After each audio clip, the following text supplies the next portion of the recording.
আসসালামু আলাইকুম, সবাই কেমন আছেন? আশা করছি সবাই ভালো আছেন। আমি আল্লাহর রহমতে ভালো আছি মোটামুটি। অনেক দিন পর ভিডিও নিয়ে আসলাম। অসুস্থর কারণে ভিডিও বানাতে পারি নাই। খুব প্রচণ্ড অসুস্থ ছিলাম। কতদিন বিছনা একবারে বিছনাগত ছিলাম। খুব খুব অসুস্থ ছিলাম। আজকে আমরা কী রান্না করব জানেন? সাজনা শাক দেখাইতেছি। এই যে এটা হলো সাজনা পাতা, অনেকে খাইছেন অনেকভাবে। আমরা এটা শাক ভাজি করব। অনেক দূর থেকে আনা হইলো, তাই না? যে আপনার যাইয়া আনলো তার এক বন্ধুর বাসা থেকে। এইখানে গাছ আছে, পরিচিত। এখন আমরা সাজনা শাকটা বাছতেছি। এটা আজকে আমাদের ভাজি হবে। এ তো খাওয়া দাওয়া অসুস্থ মানুষ, আর আমার পেটে বেল পড়া আছে, তাই আমি নড়াচড়া করতে পারি না। যতটুকু পারি বসেই করি, আর মোটামুটি বাকি আপনার ভাইয়া করে। এই যে শাক, আর গড় টোর কী অবস্থা হয়ে রয়েছে দেখছেন। অনেক দিন পর আপনাদের সাথে আসলাম কথা বলার জন্য। সজনা শাক বাছা হয়ে গেল। এখন আপনাদের ভাইয়া নুডলস রান্না করবে। আমার খিদা লেগে গেছে। সকালবেলা অল্প কটা ভাত খাইছিলাম, আর কোনো কিছু খাওয়া হয় না। আর অসুস্থ মানুষ খাইতে পারি না কোনো কিছু, তার জন্য বলতেছে করে কয়েকটা নুডলস আছে তোমার রান্না করে দেয়, তুমি গোসল করে চলে আসো, যে আইসা নুডলসটা খাও আর ওষুধটা খেয়ে নাও। আপনাদের ভাইয়া খালি গায়ে, আপনারা কেউ কিছু মনে করবেন না প্লিজ, কেউ কিছু মনে করবেন না খালি গায়ে। যে এখন পেঁয়াজটা ভাজা হয়ে গেল, নুডলসের ডিমটা দিয়ে দিল। আর আমার ছেলে শ্যুট করতেছে। আমি তো বসতে পারি না, উঠতে পারি না, আমার পেটে বেল পড়া আছে। তাই নুডলস আপনার ভাইয়ে রান্না করে, সব কিছু আপনার ভাইয়ে রান্না করতেছে। আবার ভাববেন সে তো অসুস্থ, সে কীভাবে রান্না করে? এখন কি করবে সে?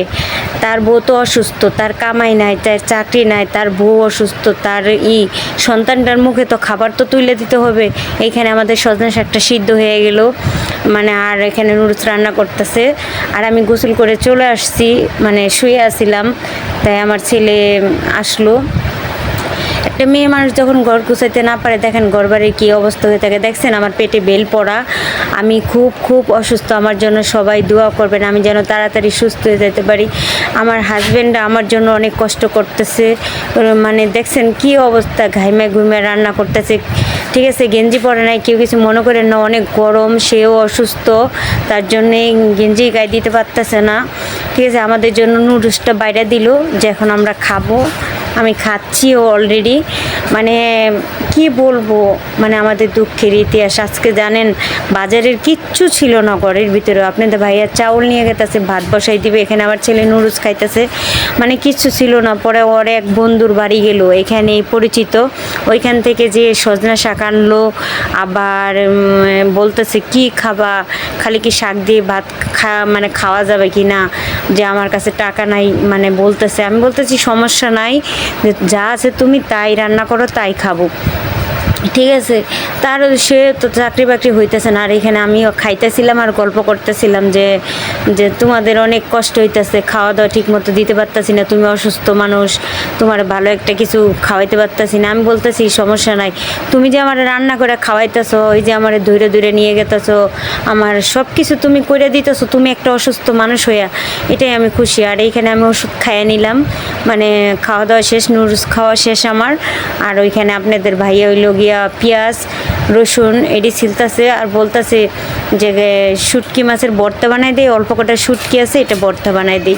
আমরা অনেক কষ্টে চলাফেরা করতেছি, অনেক দিন বাজার থাকে কিংবা থাকে না, কারো কাছে বলি না, কোনো আত্মীয় স্বজন কারো কাছে বলি না, কেউ হেল্প করবে না জানি আমরা। কে তারাই অসহায়, তারা আমাদের কি হেল্প করবে? ঠিক আছে, তার জন্য কাউরে কিছু বলি না, যা যখন আল্লাহ পাক মিলাই তাই খাই আমরা।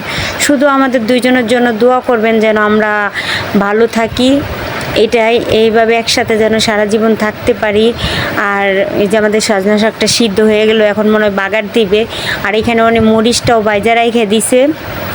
ভাববেন সব মরিচ কি ভর্তা বানাবে? না, অনেকগুলো মরিচ বোতলে ভরে রাইখা দিব, যেন সুন্দর মশমশা থাকে, আর যখন তখন খাওয়া যায়। ঘরে তো তেমন কিছু থাকে না, যেমন মরিচ ডলা দিয়েও ভাতটা খাওয়া যায়। ঠিক আছে, আর বাগারটা হয়ে গেল শাক ভাজিটা। আর এখানে ভাতের চাউলটাও ধুয়ে নিবে আপনাদের ভাইয়া, ভাতটাও বসাই দিব, অনেক লেট হয়ে গেছে রান্না করতে। আরও মানে আমরা তো আর ফ্ল্যাট বাসায় থাকি না, মানে লোকাল বাসায় থাকি, ভাড়াটিয়ারা আছে, তারা আসবে, তারা রান্না করবে, তার জন্য ওই তাড়াহুড়া করে রান্না করতেছিল। এখানে শাক ভাজাটা হয়ে গেল, এখন নিয়ে আসবে। আর আমি এখানে শুয়ে আছি, কি করব, আমি শুধু শুয়ে শুয়ে আমার দেখা ছাড়া কোনো কাজ নাই।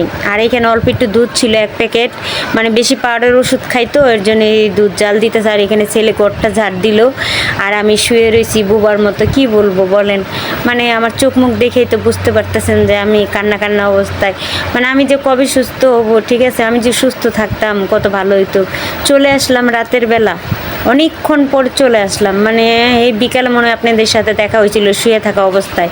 এখন রাত্রেবেলা চলে আসলাম, আপনাদের বাইয়া শুটকি ভর্তা বানাইতেছে চিংড়ি মাছের, এই যে পেঁয়াজ মরিচ ডইলে নিতেছে। এই শুটকি ভর্তাটা আমার অনেক ভালো লাগে, মানে আমার কিছু, আমি জানেন এমন একটা ব্যক্তি, আমার মাছ মাংস কোনো কিছু না হলেও চলবে, আপনি যদি আমাকে ভর্তা দিয়ে ভাত দেন তবু আমি খাইতে পারবো, এইটুক মানে আমার ইয়ে আছে। এই যে আমাদের ভর্তা হয়ে গেল, যে আমার জন্য, আমার ছেলের জন্য, সবার জন্য। আমার ছেলেটা তো ছোট মানুষ, ঠিক আছে, আগে যখন দুইজনে চাকরি করতাম, ভালো থাকতাম, তখন ছেলেটার কত ভালো মন্দ কত কিছু খাওয়াতে পারতাম।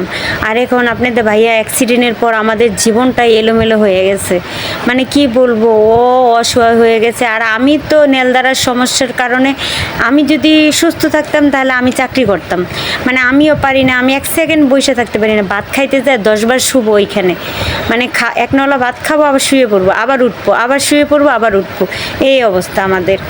মানে তবু এই যে এখন আমি বসে খাইতেছি না, একটু পরে আমি আবার শুয়ে পড়বো, ঠিক আছে।